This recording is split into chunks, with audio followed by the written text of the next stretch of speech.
Good morning. I wanted to show you this book that I'm going to do for a read-aloud for you guys. It's called The Land of Stories, The Wishing Spell, and it's by Chris Olfer.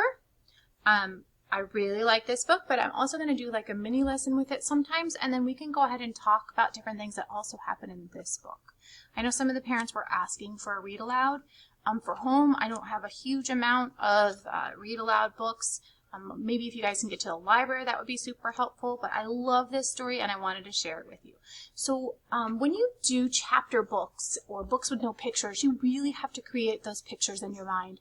And that's what I love to do with this story. It's super fun. So let's have a look at how it goes.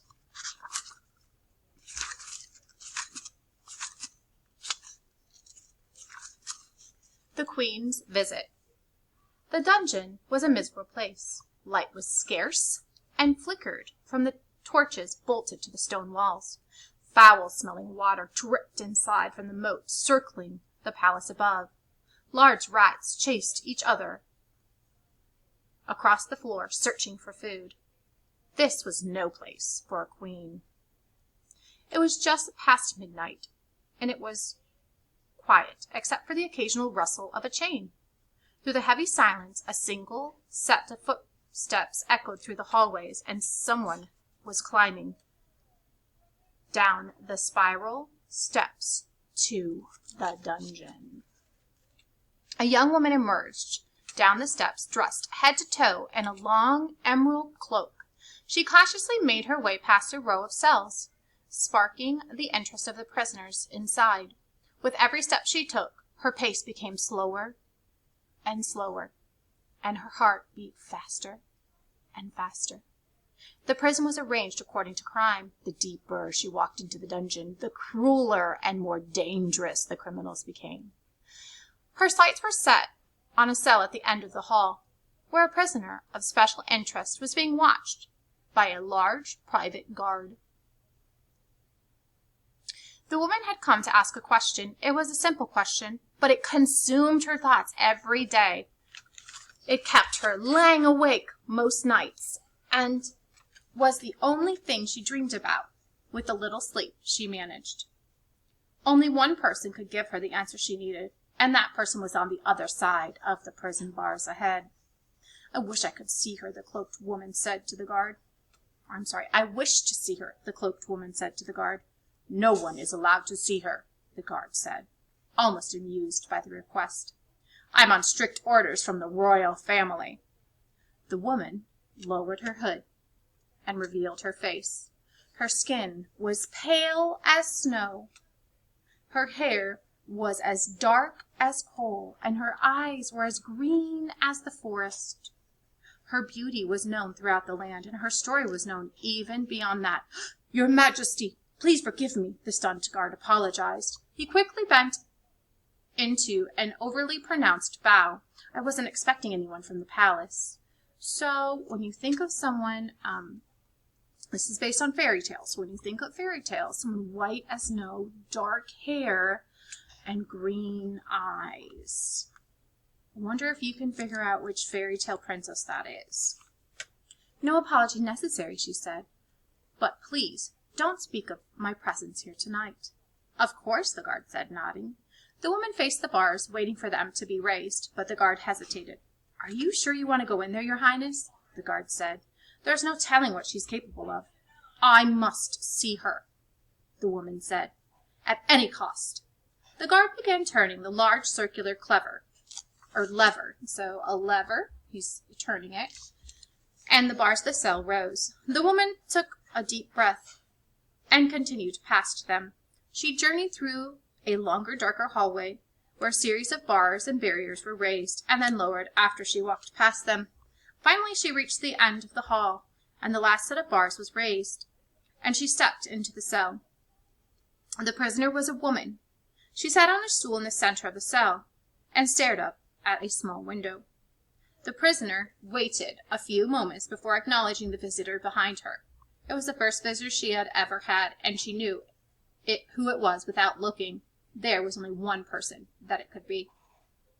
Hello, Snow White, the prisoner said softly. Hello, stepmother, Snow White replied with a nervous quiver. I hope you are well. Although Snow White had rehearsed exactly what she wanted to say, she was now finding it nearly impossible to speak. "I heard that you are queen now," her stepmother said. "It's true," said Snow White. "I've inherited the throne as my father intended. So to what do I owe this honor?" "Have you come to watch me wither away?" said the stepmother. There was such authority and power in her voice, it was known to make the strongest man melt like ice. "On the contrary," Snow White said, "I've come to understand." "To understand what?" her stepmother asked harshly. "Why," Snow White hesitated, "why you did what you did." And with this, finally said, Snow White felt the weight lift off of her shoulders. She had finally asked the question that had been so strongly on her mind. Half of the challenge was over. "There are many things about this world that you do not understand," the stepmother said, and turned to look at her stepdaughter. It was the first time in a long time that Snow White had seen her stepmother's face. It was the face of a woman who had once possessed beauty without flaw, the face of a woman who had once been queen.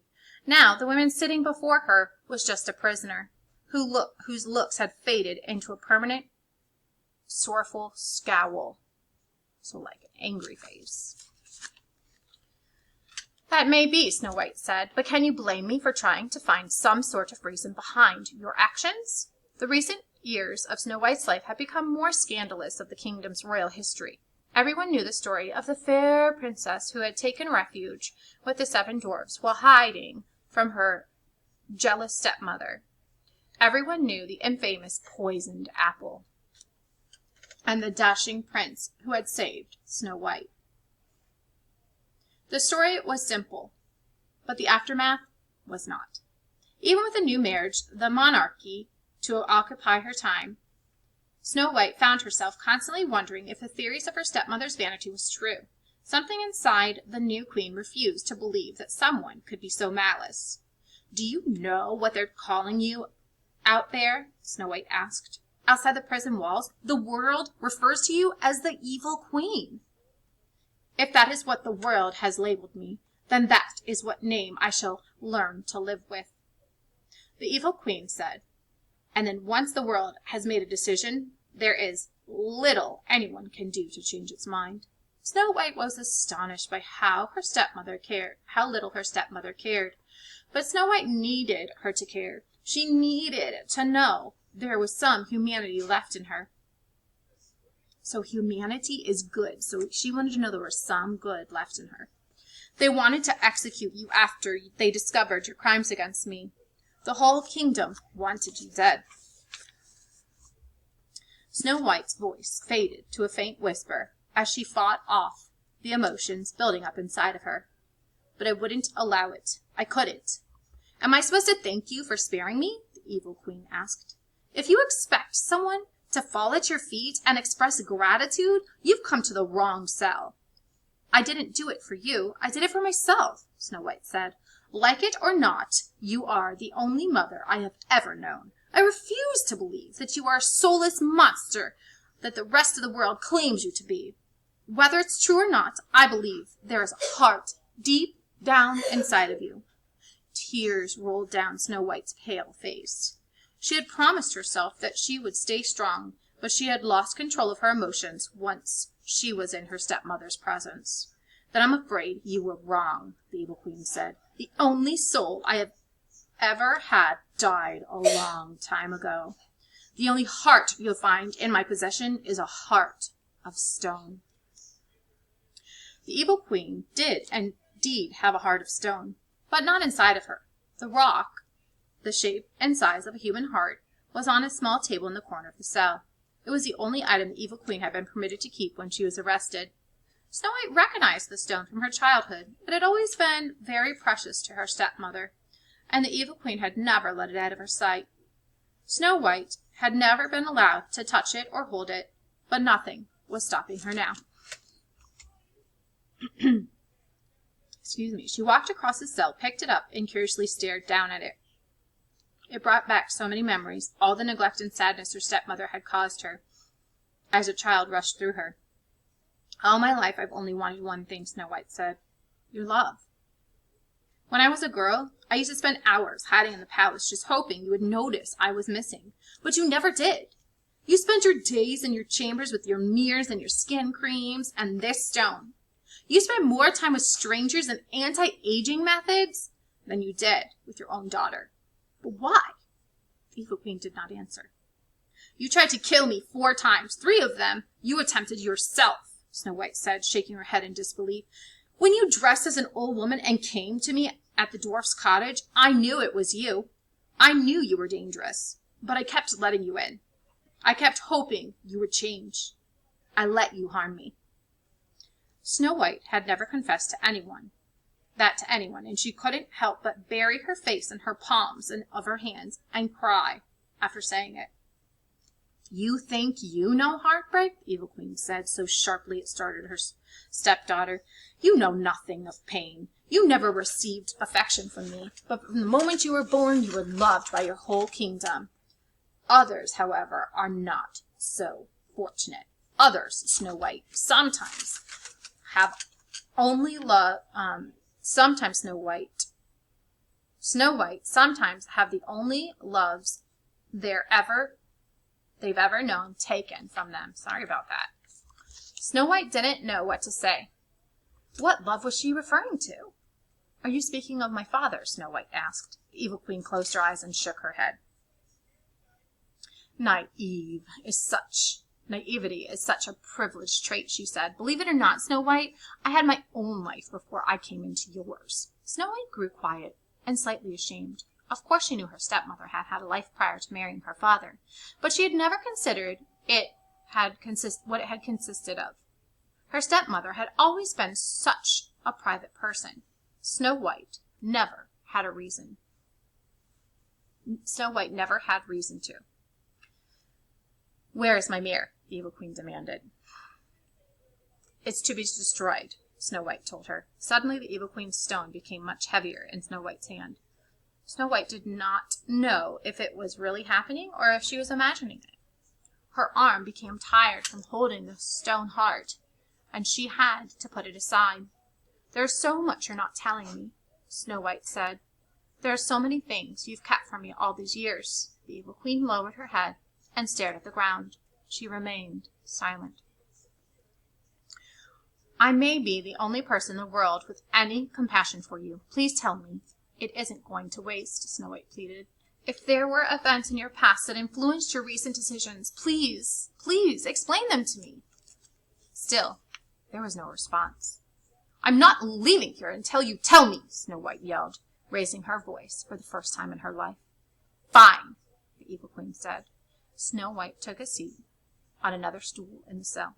The Evil Queen waited for a moment before beginning, and Snow White's anticipation grew. Your story will forever be romanticized, she told Snow White. No one will ever think twice about mine. I will continue to be degraded into nothing but a grotesque villain until the end of time. But what the world fails to realize is that the villain is just a victim whose story hasn't been told.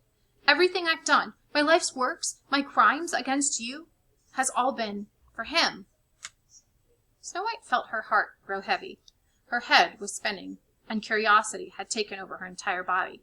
Who? She asked so quickly that she forgot to hold back the desperation in her voice. The Evil Queen closed her eyes and let her memories surface. Images of places and people from the past flew out from the back of her mind like fireflies in a cave. There was so much she had seen in her younger years, so many things she wished to remember, and so many things she wished to forget. I will tell you about my past, or at least the past someone I once was, the Evil Queen said, but consider yourself warned. My story is not one that ends happily ever after. And that's the end of today. So this is what I would like you to do. I would like you to get a piece of paper, and I'd like you to draw one of those images. You might want to go back to where it describes Snow White, what she looks like, or describes the dungeon with the mice running across. And Mrs. Horny will do the same, and I will try to add it to this video. Maybe because I think I can only do 15-minute videos. So if I can't, I'm sorry. Maybe I'll show you guys a picture later when we meet. Okay? Talk to you soon. Thanks.